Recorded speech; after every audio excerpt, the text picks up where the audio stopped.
Welcome to Scoop World Order 5-star tackle edition. Are we closing in on a 5-star tackle? There's a lot of smoke coming. Brandon Baker, Ohio State. We're going to get into that. We're going to break down a little bit of the stuff we're hearing about summer workouts. Devin Brown is really coming on. That is going to be exciting to see. See if he can take out Kyle McCord.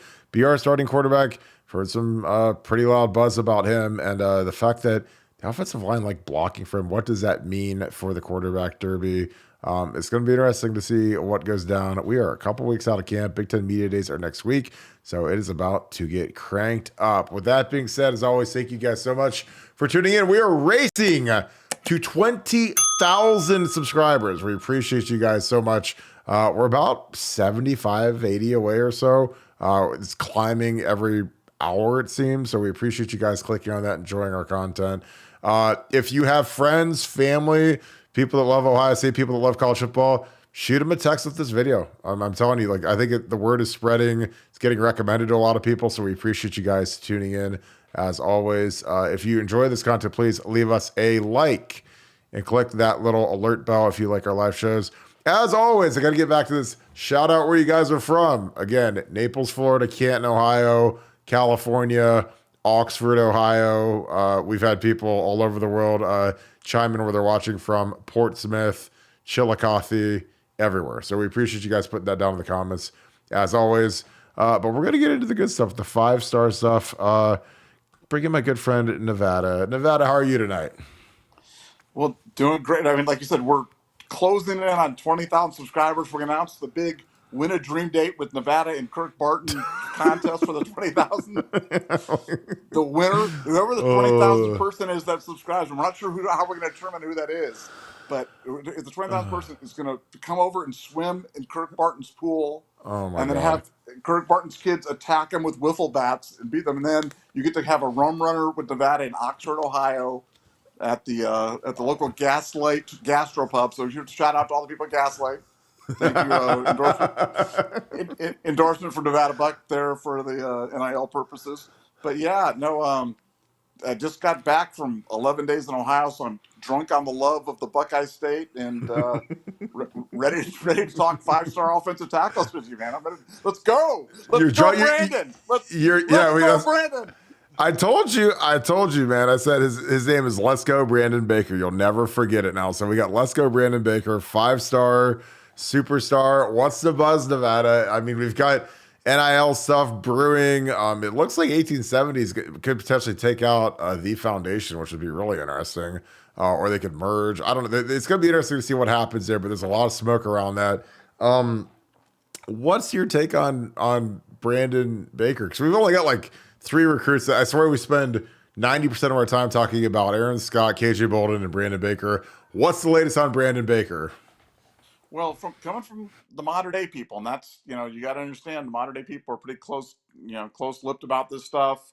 And I haven't really put a lot of stock in Brandon Baker at Ohio State until the last 3 days, where the modern day people are saying that Ohio State has really got his attention, has really turned his head. And in their opinion, this is according to the modern day people, Ohio State is the leader in the clubhouse right now. So there's the scoop. I'm not going to bury the lead. According to modern day people, Ohio State is leader in the clubhouse. Now, that's not a commitment, a crystal ball, a Ouija's Gigi, or whatever we're going to call it. But let's go, Brandon. I think could happen. I think that could happen to Ohio State. It makes a lot of sense. He wants to leave the state. I don't think he's going to go to USC. I don't think he's going to go to any schools in the West Coast. I think he wants to leave the state. And I think Ohio State has got more than a puncher's chance. I think Justin Fry and Ryan Day have done an absolutely fantastic job on this one. And according to modern day people, Ohio State leads as we sit here right now at this moment.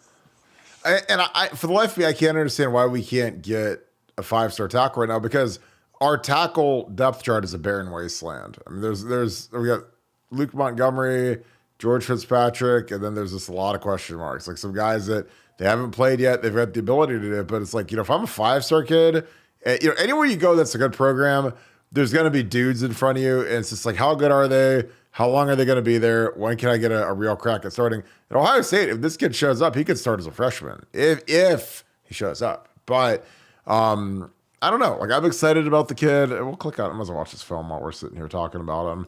I feel like I've seen this film probably 8,000 times. He's played right tackle in high school, which is kind of a question mark. He's usually put your best guy at left, but it's not that big of a deal, honestly. And again, he's playing for maybe the best program in the entire country, Mater Day. Those guys and Don Bosco. Those guys played in the state championship. Bosco beat them. I think that they got him in the regular season. Bosco got him in the championship because that was Mateo Uiagalelei. It was the linebacker that we're hopefully about to get. Those guys are both on Bosco. But yeah, these guys. I mean, these guys. This looks like a MAC football team. I mean, these guys look like college kids out there compared to most high school film that you watch. But he's got the tools, man. And I'm telling you, like, these kids are always obsessed with the depth chart more than anything nowadays. I remember when I was doing the recruiting, like, they all wanted to see what's the depth chart, and we would be told by like Mark Pantoni to make like a fake depth chart that moves stuff around and make it look appealing as can be, because that's like kind of the tricks you play on these kids.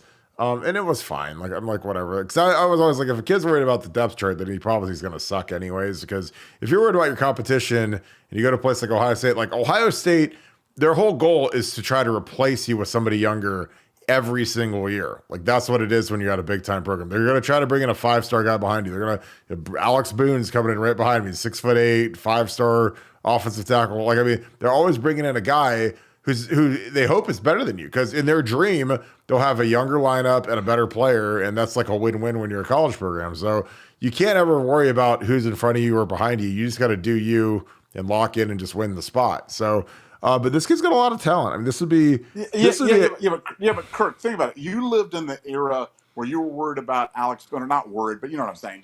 They were talking about bringing Alex Boone behind you. You didn't have to live through the portal. Can you imagine living now with the portal? Oh my God. Where it's like, I mean, they could bring in a guy you think you're safe, and they could bring in 3 guys better than you tomorrow. Oh, yeah. Like, I mean, nothing is safe. No job is safe, and it has fundamentally changed the relationship between coaches and players. It's changed the way you can actually address players, how tough you can coach them. I mean, it's changed everything.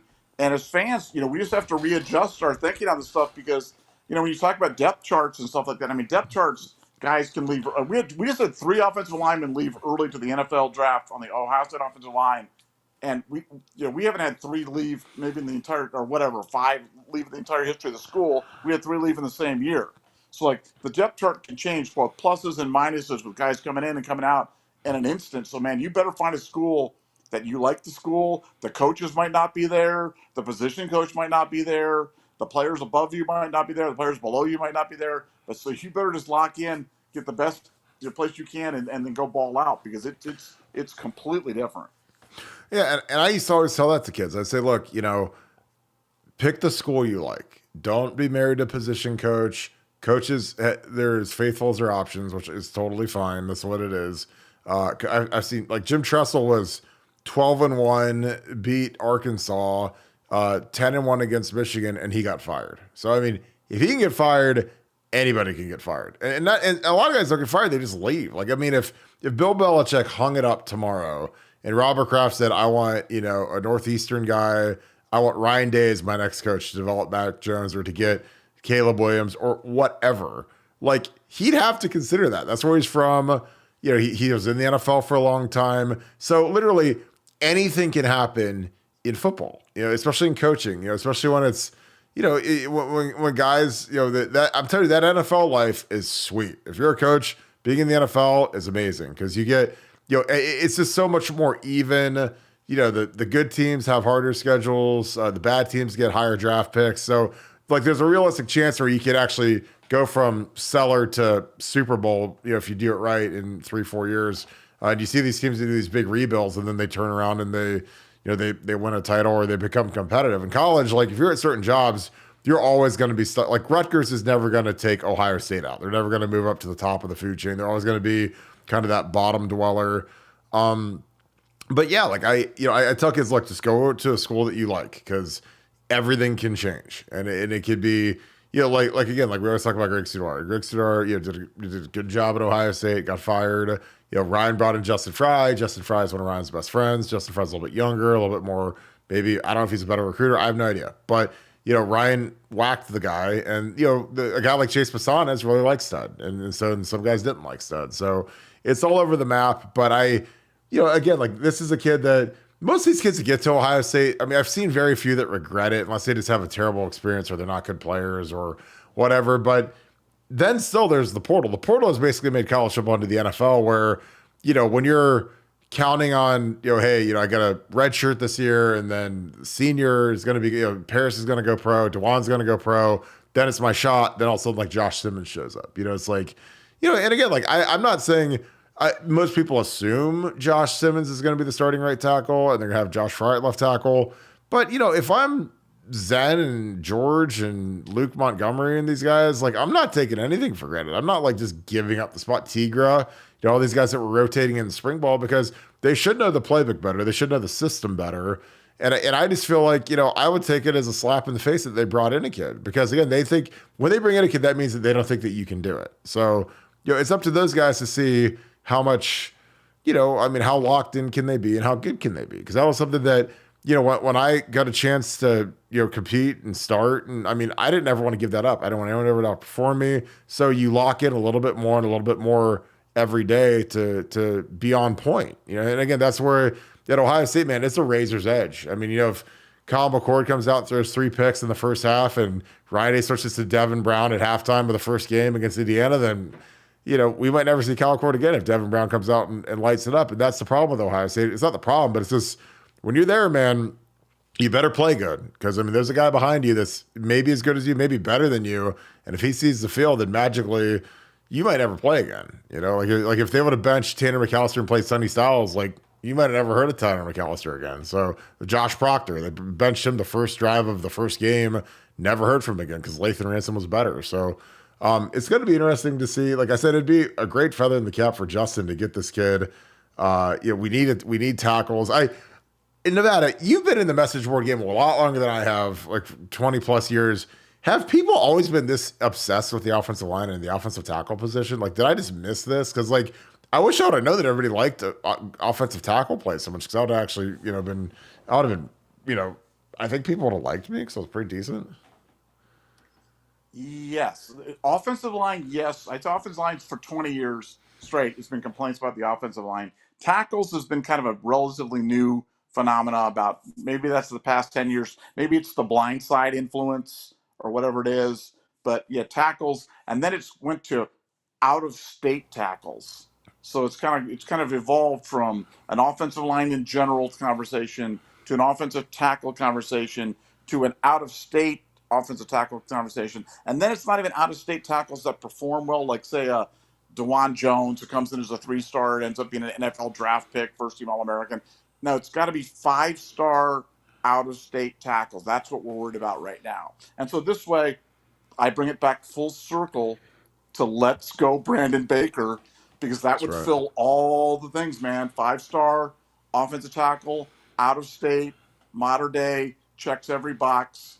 And you know what? If we get Brandon Baker, everybody will be happy and nobody will be complaining about anything on the message board for the rest of the year because we'll be so happy with what we have. And that's the greatest gift you could ever give Kirk and I is the gift of serenity that you guys are all happy with what's going on with Ohio State recruiting, and that we're not looking for the next player because, sometimes that happens, I mean, I'm just telling you, like, there's some people, man, they're just always miserable about something, no matter how good it is, about how good the program is or whatever. And it's just like, and I get it. Like, obviously we got smoked by Michigan 2 years ago, and that's unacceptable. And then, we blow the game against Georgia. That's unacceptable. But, I mean, did we want to win those? Yeah. Do we want to be better? Yeah. But there's some people, like, even like when we won like the national title, they're still mad that we had to play Darryl Baldwin and Jacoby Bourne to win a national title, and I'm like, or there's some people that are so mad about losses for 20 years ago, which again, that's fine. I totally get that. But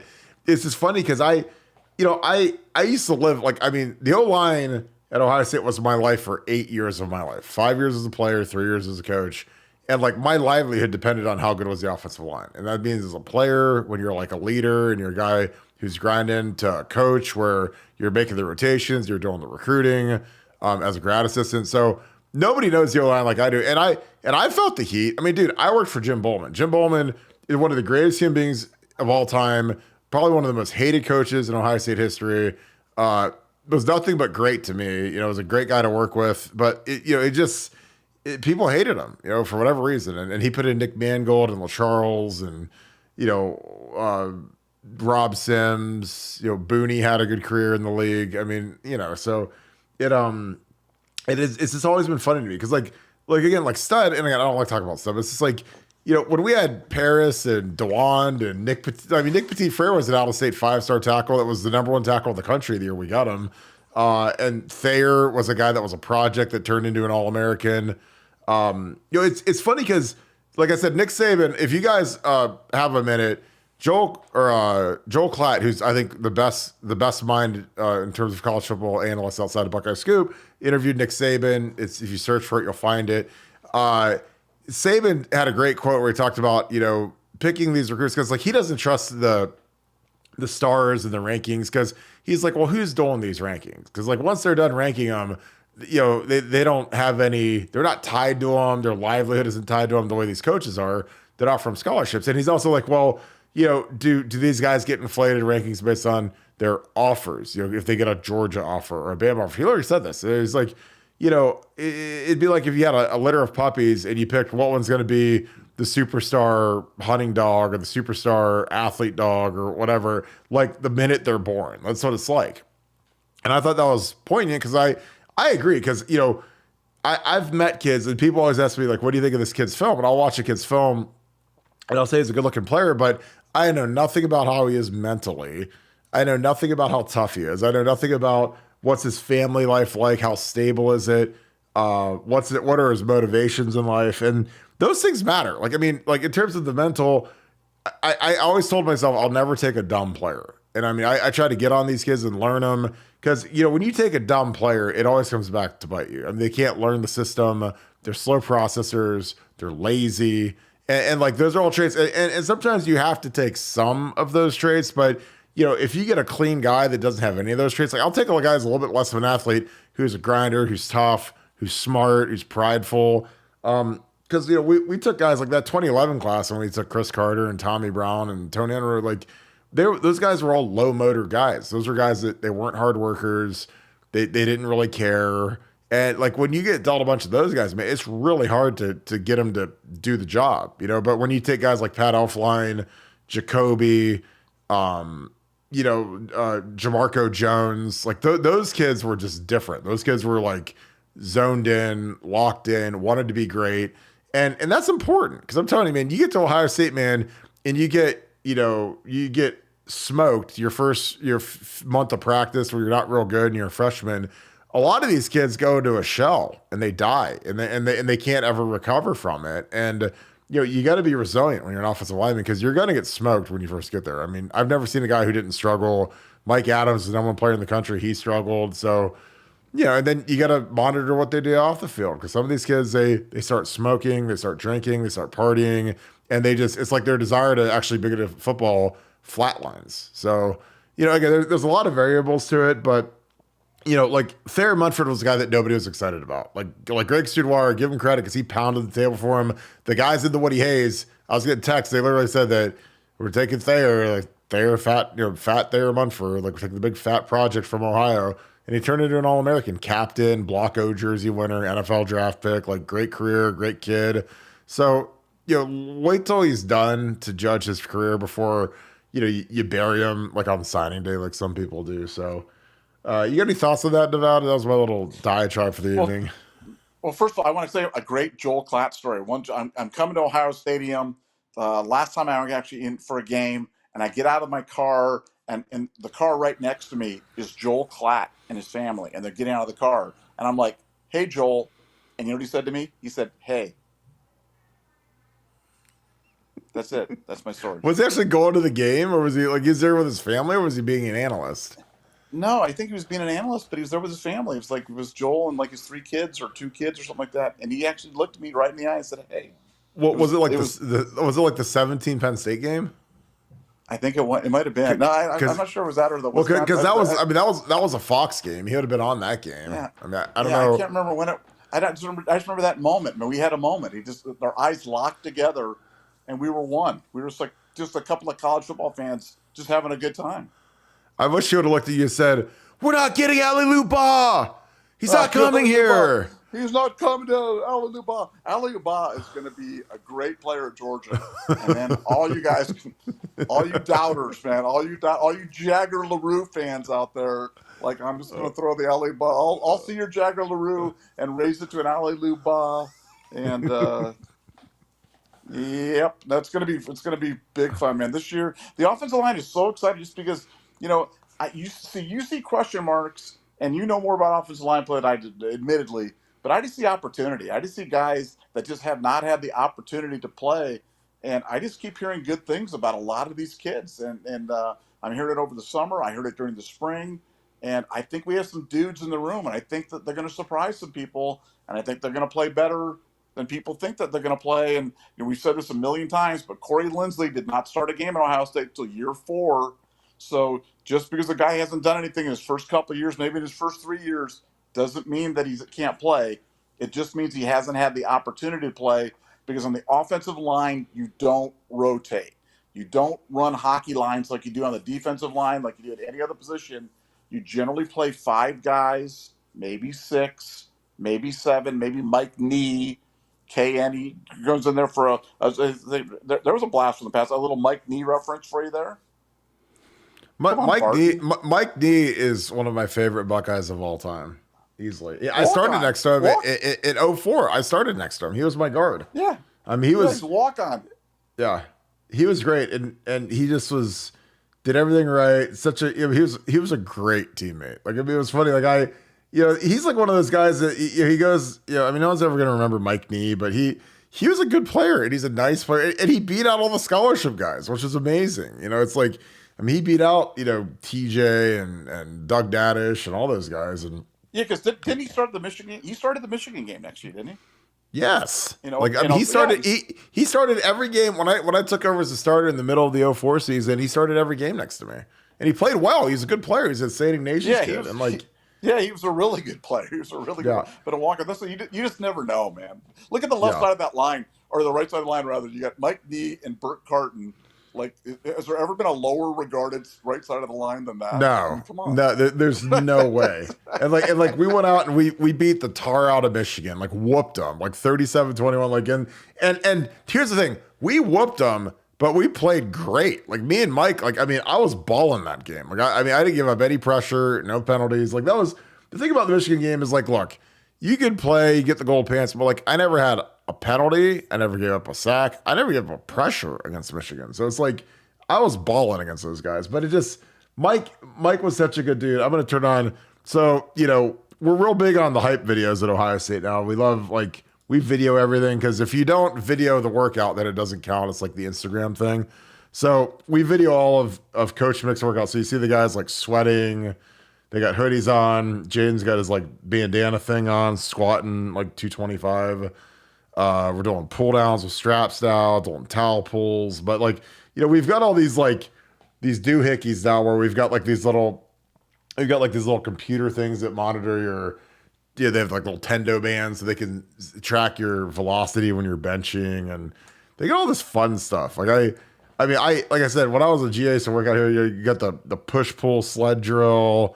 These are kind of the dog days of summer right here. There's Donnie, but this is, for those of you that haven't seen the inside of the Woody weight room, this is what it looks like. I mean, these guys get after it pretty good. Here's the sprints and these guys got weight vests on, and I mean, this is like kind of the dog days of summer right here. And for people that haven't experienced summer conditioning, it sucks. And I don't know, I think the volume is similar in terms of the amount of running, but when we used to run back in the olden days, man, it was a lot of running. I mean, we did, like, our conditioning test was 20 half gassers. So a half gasser is the width of the field down back in 20 for the little guys like Ted Ginn, 16 seconds. For the medium guys like AJ Hawk, 18 seconds. For the big guys, 20 seconds. And you have to do that 20 times with a 30-second rest interval in between. So if you want to see how kind of shape you're in, go out and try to do that, because it'll smoke you. It's tough. No, but in the spirit of that video, though, for the 20,000 subscriber, we're going to do a hype video from the Cosmo pool where you see Kirk Barton sweating as he's drinking. Leg pressing. I mean, leg pressing 1,200 pounds in the pool, in the deep end, with a hoodie on and an Ohio State bandana like that right there. I have the same one on. And drinking Bacardi and Coke the whole time or something like that. And yeah. No, we'll see. You want to see sweat? Man, that's when you're going to see some sweat. Forget this hype video there, man. If you've ever been with Barton at the pool, that is some sweat. Oh, it's some serious stuff. But yeah, this is just like a little taster of Jack Sawyer. Jack looks great. Again, I'm buying every ounce of Jack Sawyer stock that I can get right now. It's funny.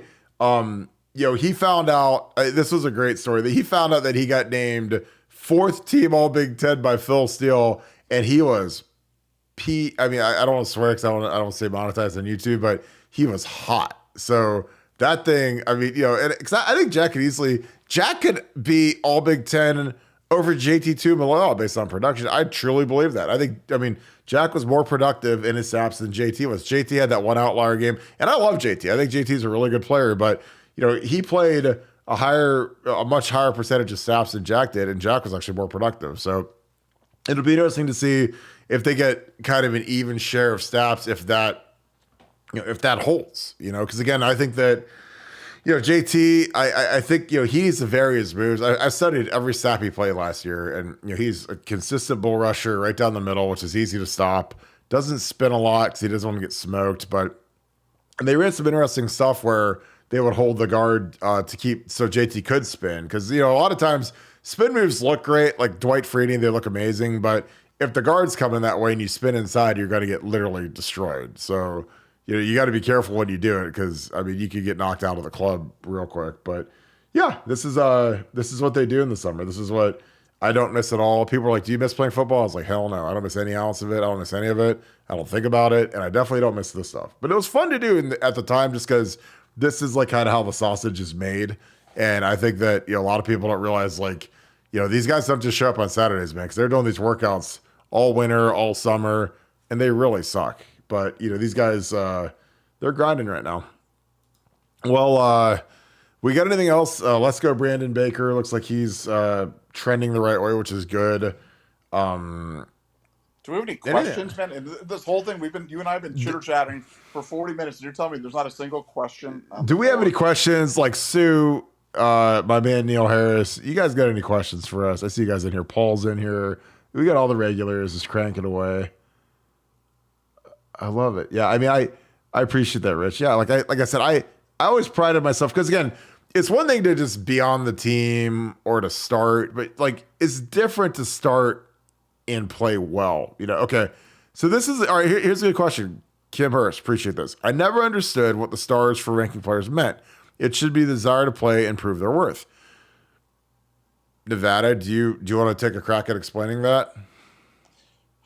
Well, I think we all understand what the stars.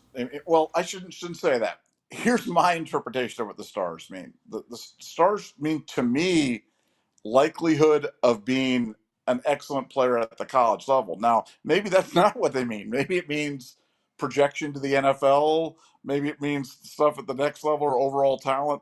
But I've always taken it as likelihood that player is a productive, successful college football player. And the higher the number of stars, the more higher the likelihood of success. Is that your interpretation, Kirk, or do you have a different one? Yeah, I think it's just projecting the production and the traits that go to the next level, just because, a lot of times you'll see some guys that are 5 stars that aren't great high school players, but they have like the traits to be, maybe they're changing positions. I think it's more just like a judge of like their athletic traits. If you have a guy who's like Robert Kimdichie was like 6'5", 270, ran like a 4.640, number 1 play in the country type guy. Was productive in high school. But hold on, I'm sorry to interrupt you. But so you think they're projecting to the NFL, or do you think they're projecting to high school? No, they're projecting to college. It's hard to project all the way through to the NFL just because it's like, but you like when I would go to those camps and walk around, like you you have to assign some sort of a value, whether it's like your kid getting his report card and he gets an A, B, C, or D, or whatever. Like you have to figure out, and I don't know where the star thing came from, but somewhere along the line, someone said, I'm going to make these guys 5 stars or whatever, or 4 stars. It's like rating a hotel or something. So But wait a second. Is it like me at the Spearmint Rhino where you're looking for the 5-star girls as opposed to like the 3-star girls or something like that? Is that what we're talking about here? yes, I know that they when you're at Spearmint, I know they call you the Greg Studoir of the Spearmint Rhino because you pull nothing but 5 stars, nothing but 5 Five stars, stars. and they're out of state 5 stars. You're not looking for the Ohio. You're not looking for the Ohio 3 stars. Okay, now I understand it. Now you put it in terms I understand. This is awesome, Kirk. Thank you. No, you've had a bunch of run numbers. You're in Oxford, Ohio for 11 days, eating at the same place over and over again. I get it. This is when I don't like the vibes from what I heard tonight when the Georgia safety decommitted because Banks been all about, well, they're not going to have 4 safeties in the class. Well, they just lost 1, so I don't think that helps us in the KJ Bolden thing. I still think we're in good shape. I mean, his cousin coaches here. His cousin's Perry Eliano, so it's like. You think when you go to the family reunion and you're sitting there, eating your potato salad or whatever, you're gonna be like, hey, cuz, you want to come play for me? But I don't know. I mean, he's in Georgia, so it's like, we have to go pull him out of, the mouth of the beast down there. You got to go take a kid from Buford. I think that's tough.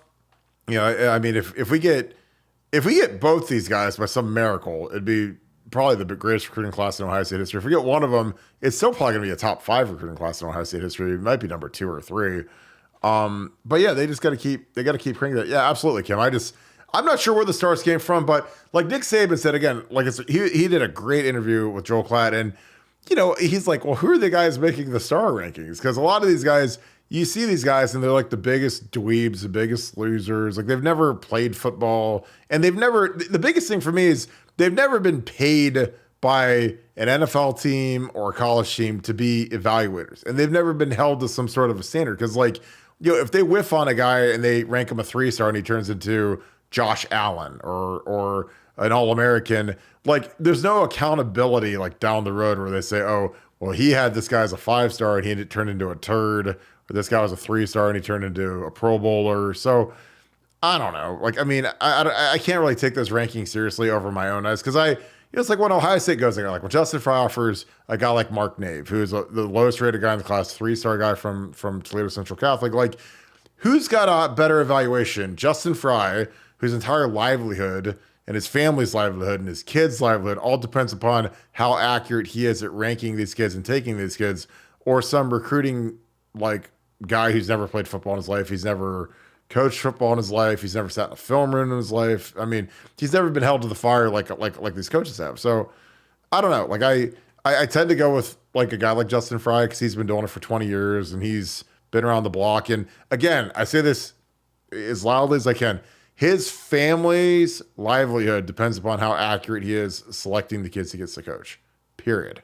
So, and again, they have more access. They talk to the kids. They get to know them mentally. They get to know, what makes them tick. Because that's the thing, like I said, I struggle with. We had a great post on BuckeyeScoop.com where they said, can you rank the Ohio linemen? And I said, yeah, I like Satterwhite first. I like, Deion Armstrong too. I kind of I've watched their film so much, I just kind of did it off memory. But I've never talked to those kids. I've never worked those kids out. I've never gotten them on a grease board. I used to do that. I did that with Jamarco Jones back when we were recruiting him. I loved Jamarco because he was a kid that picked everything up quick. He was sharp. He was really a good kid. His mom was great. So, I remember I walked around camp with his mom the whole day holding her water, made sure she had water or whatever. I made sure she was the belle of the ball the whole time because I really liked Jamarco. He was one of my favorite kids ever. I'm still tight with Jamarco. But when you're recruiting the kid, you do everything you can to make mom comfortable, make the kid comfortable, make the kid feel like you can develop them. And that's something when you're just a recruiting guy at 247 or On 3 or Rivals or whatever, you don't get that luxury of really getting to know the kid. I mean, you might DM him or you might talk to him on the phone for 15, 20 minutes or text him, but it's not the same as working him out and getting him on the grease board and seeing what really makes him tick. And I was really good at that because you don't want to miss. You want to get as much information as possible when you're evaluating these kids because, again, your livelihood is on the line. Because if these kids come here, they're yours, and like when you walk into a room, those are your kids. Like when you're a new position coach or a new GA or whatever, like you can't go out and it's not the NFL. You can't make trades. You can go get out of the portal, but a lot of these kids in the portal suck. I got news for you. Like they're not all going to be instant impact starters. A lot of these guys have a lot of warts, or like Josh Simmons, I think has a chance to be good, but he had 17 penalties last year and he played at San Diego State. He ain't Orlando Pace. I mean, he could get to be real good. If Justin Frye can iron him out, but I'll tell you what, if he has 17 penalties this year at Ohio State, it'll be like JB Sugars. I mean, people will hate him. So, I think that, you just have to really do a thorough evaluation, which is why the star system is great. It's good fodder for these networks. Obviously, the recruiting rankings and everything carries these things. And these networks know that the sites that bring in money, like Ohio State, like Bama, like Georgia, like Nebraska, if they bump their ratings up, and then Ohio State is Ohio State's almost automatically a top 2-3 class every single year, because when a kid gets an Ohio State offer and commits to Ohio State, he'll go from a 3-star to a high 4-star, and he'll jump 100 spots in the rankings. And, you'll have the 4-stars that bump up to 5 stars. And then, Ohio State's class, because, like for 247 with Bucknuts, like if Ohio State has the number 1 class, then that's great for business for Bucknuts. They get a bunch of subscribers. They want to read about the number 1 class. They want to, I like 247 because they don't screw Ohio State like On3 does. Like there's all this like kind of silliness that goes on. And in the end of the day, it's just fodder, but it's interesting nonetheless for people like us to talk about, and people on our websites that love to talk recruiting rankings. What are your thoughts, Nevada?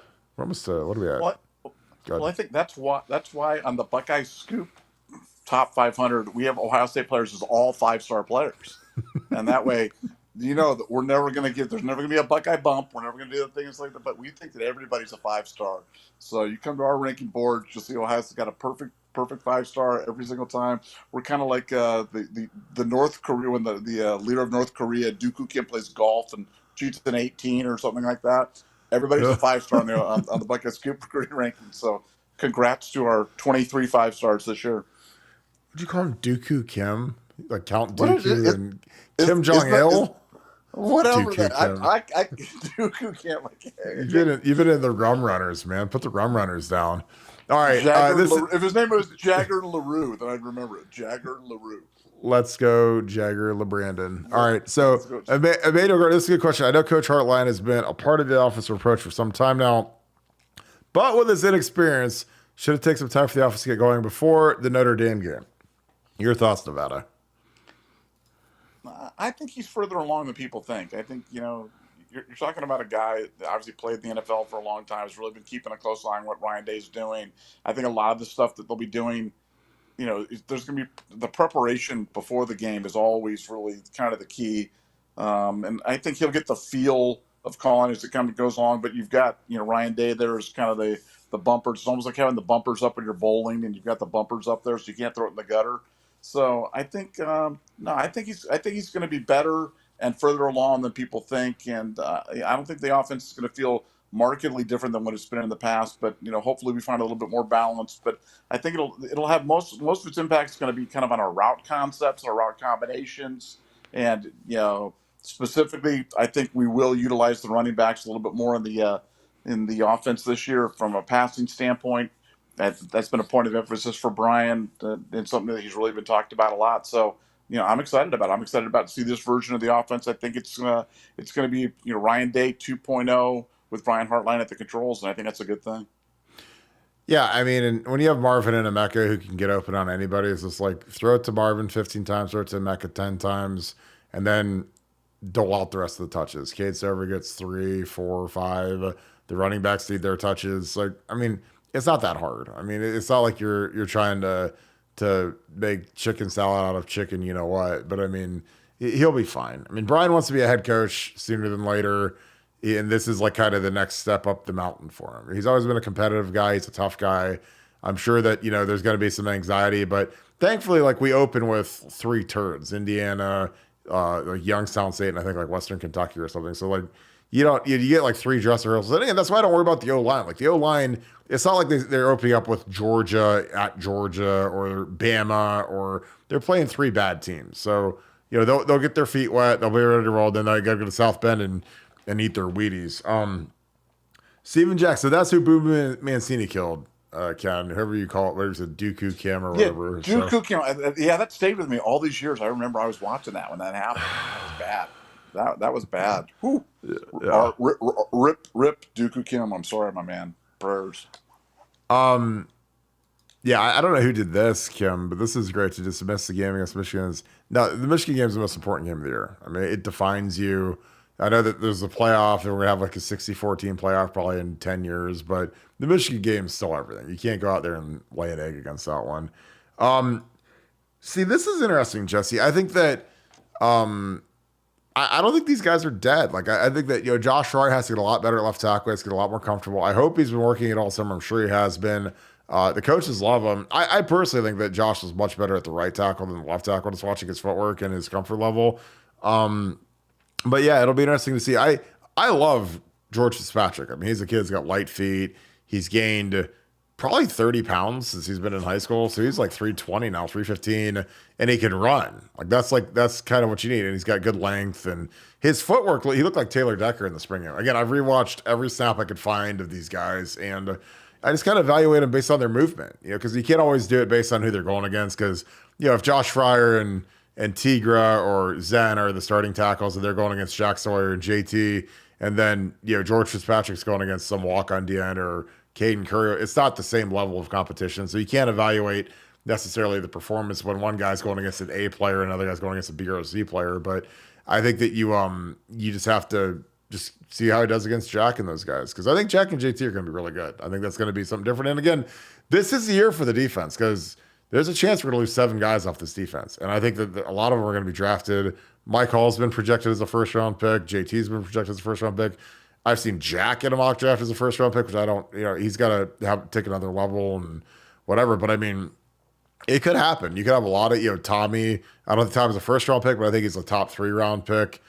Steel Chambers, probably top 3 or 4 round pick if he runs well.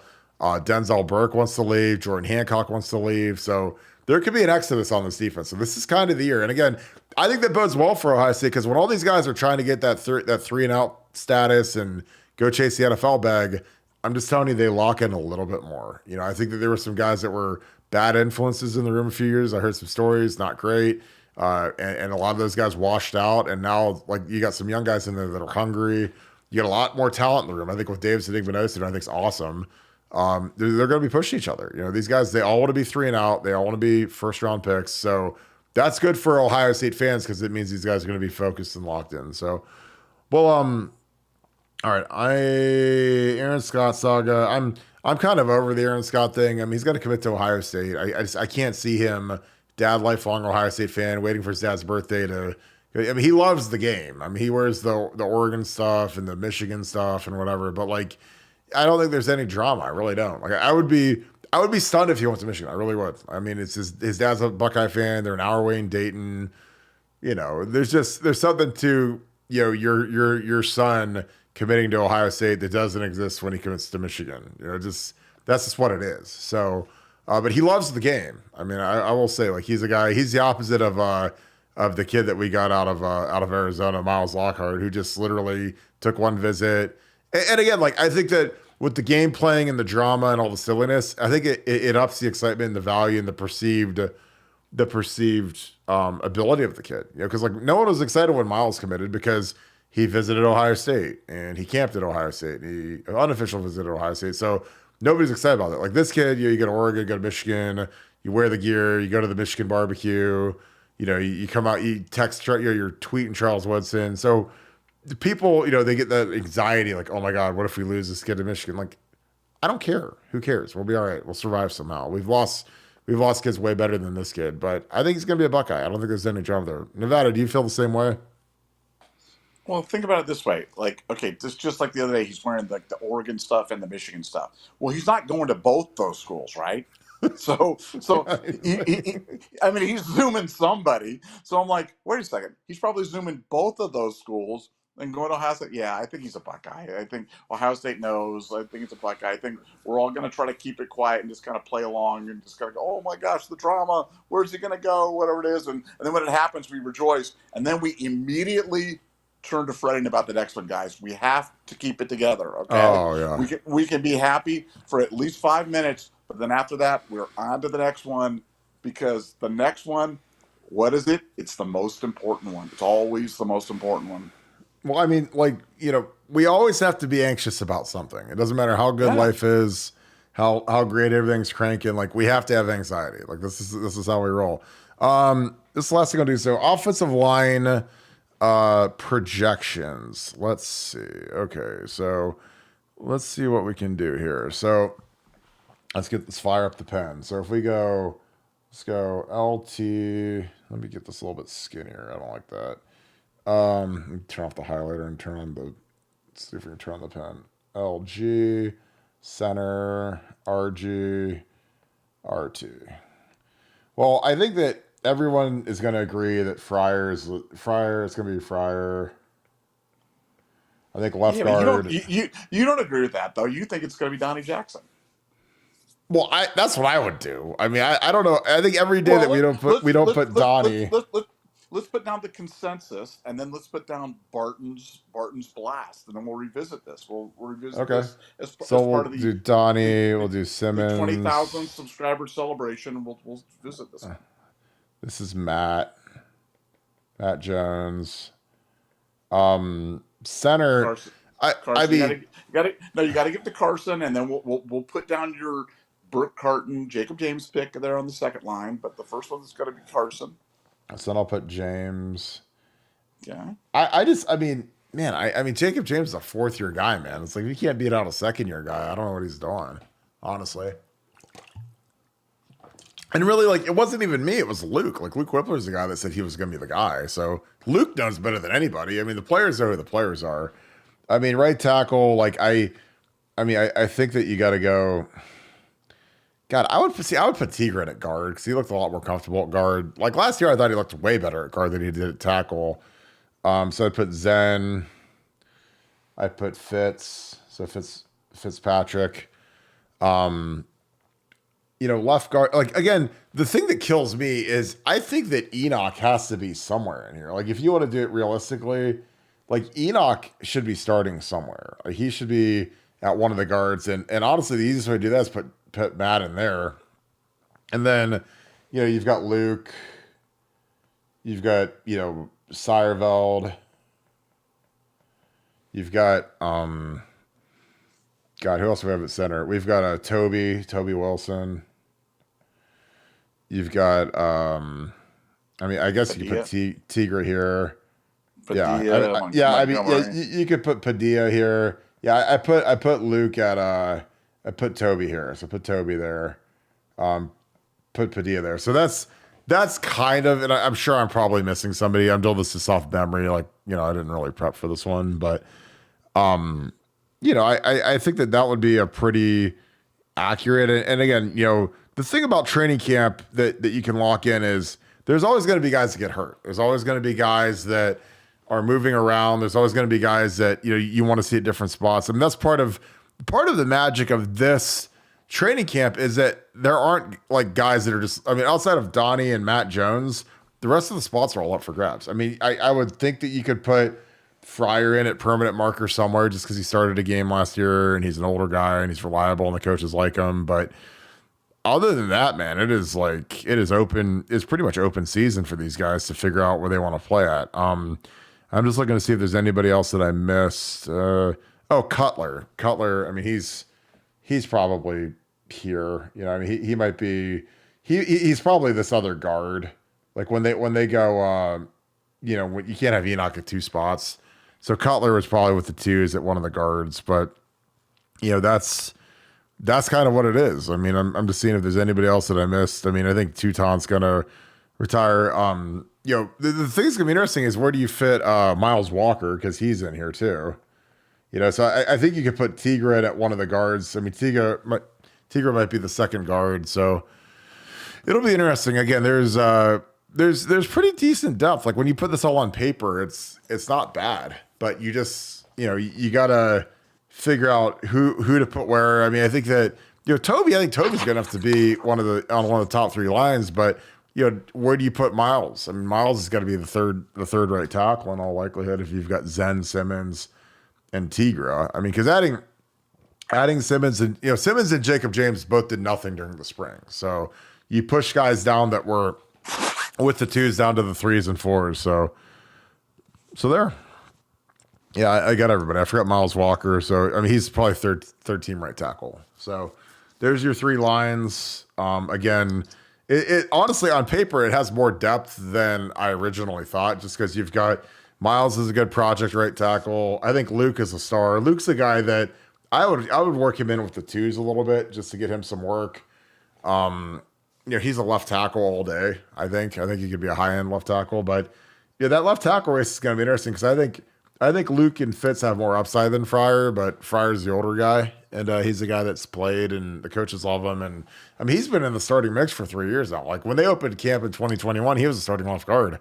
Then they ended up let me throw just a crazy thought in there raised by a great poster 22 Black on our site, and he talked about what about moving Jason Moore to the offensive line?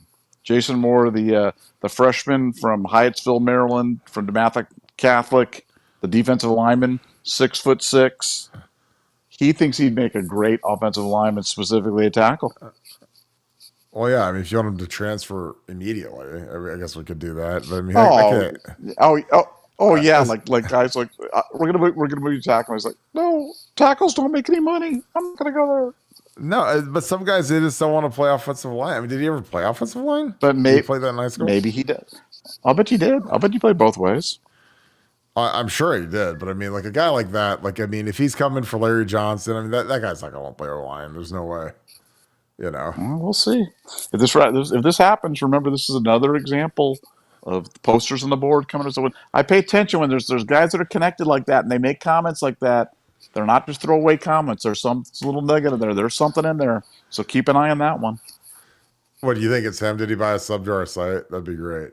Sue's on point. She's like, you're missing Vic Cutler. I was like, yeah, I mean, I guess Vic is probably gonna be that second team guard. Yeah, but I think that if Matt Jones or Donnie sprained an ankle, I think Enoch's going in at either one of those spots. Because again, like, who's your sixth guy? What happens if Carson gets hurt? Do you make Matt Jones go to center, or do you put Jacob James in? Like, there's all these kind of movements that can happen. If Josh Fryer gets hurt week 1, do you put Donnie at left tackle, or do you feel comfortable with Fitz or Zen at left tackle? So there's a lot of things that can happen. Basically, it's like, who are your top 6 or 7 guys, and what would the rotations be if somebody gets hurt? Like if Fryer gets hurt and Enoch's on the bench, you probably put Donnie at left tackle and put Enoch in at left guard, because Enoch's a 5th-year guy. Like, I don't know what they're waiting on to play him. And again, I would put Matt Jones at center and put Enoch in at guard and start him. I think Enoch's earned that. Enoch stuck around. He didn't transfer. Started the Michigan game last year. So I don't know. I mean, they felt good enough to start him last year. Now they hooked him and they put Josh Fryer in, but I don't know. But yeah, see, I like that. It'll be interesting to see. Again, what it all comes down to in the offensive line with this offense is, can you pass protect, especially at tackle? Like, I mean, when we're throwing it 50 times a game, man, you got to be able to pass block. So that's why I give, like, I upgrade Fitz, I upgrade Luke Montgomery.